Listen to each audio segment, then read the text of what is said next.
Hello everyone. आज हम आपके सामने पॉलिटिकल साइंस का जो क्वेश्चन लेके आए हैं वो क्वेश्चन है 1969 के अंदर कांग्रेस पार्टी के अंदर आपस में फूट पड़ गई। उस फूट के क्या कारण थे? 1969 में कांग्रेस पार्टी में फूट के क्या कारण थे? आप सभी इस बात को अच्छे तरीके से जानते हैं कि कांग्रेस पार्टी की स्थापना 1885 के अंदर हुई थी। तब से लेकर भारत के चौथे आम चुनाव तक कांग्रेस पार्टी मजबूती के साथ लड़ती रही, अर्थात उसकी यूनिटी बनी रही। कांग्रेस पार्टी को कुछ महान नेताओं ने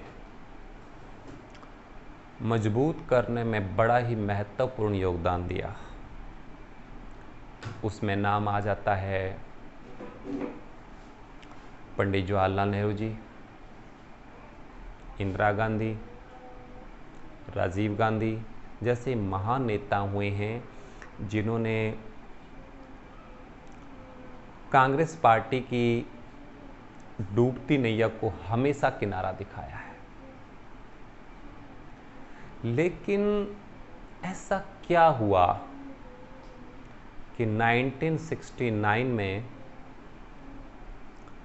कांग्रेस पार्टी के अंदर फूट पड़ गई? पहला कारण आपके सामने आ रहा है। जो 1967 में जो आम चुनाव हुए थे वहां पर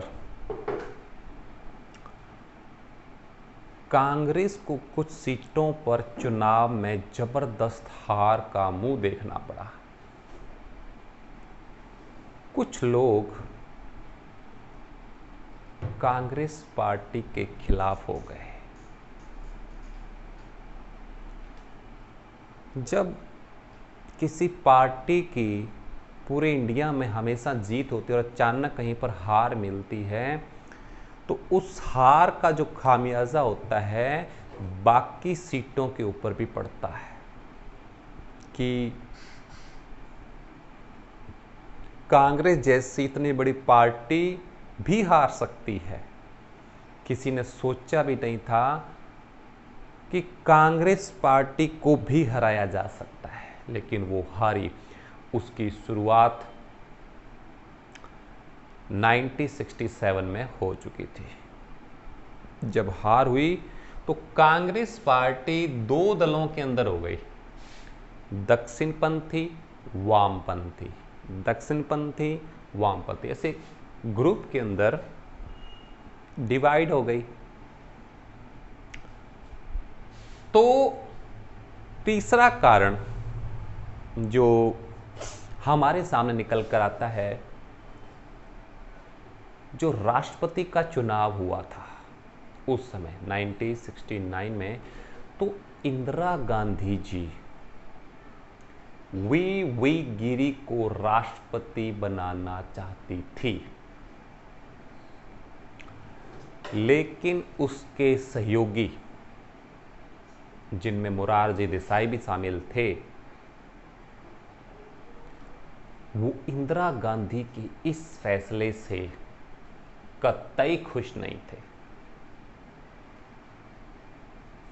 अब क्या उस वक्त की सच्चाई है ये तो उस वक्त के नेता ही बता सकते, लेकिन जो बात निकलकर सामने आती है,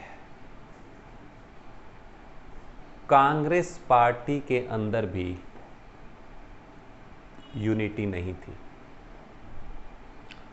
इंदिरा गांधी जी भी कुछ नेताओं के साथ पक्षपात कर रही थी। जो उनके वरिष्ठ नेता थे मोरारजी देसाई, उनकी बातों को दरकिनार किया जा रहा था, नहीं माना जा रहा था, जो कि कांग्रेस पार्टी के विभाजन का एक कारण बनी। तो पहला पॉइंट आया कुछ जगह हार। दूसरा पॉइंट हमारे सामने आया राष्ट्रपति के चुनाव के अंदर इंदिरा गांधी का वी गिरी को ओपन समर्थन देना, खुला समर्थन देना, जिससे कांग्रेस के जो वरिष्ठ नेता थे उनको बड़ा आघात पहुंचा कि सीनियरिटी के मामले में जब उनका नंबर आता है तो राष्ट्रपति पद के लिए वी गिरी उनकी पसंद कैसे हो सकते हैं। और ये कारण उस समय का एक मुख्य कारण था। नेक्स्ट पॉइंट पर बढ़ते हैं। इंदिरा गांधी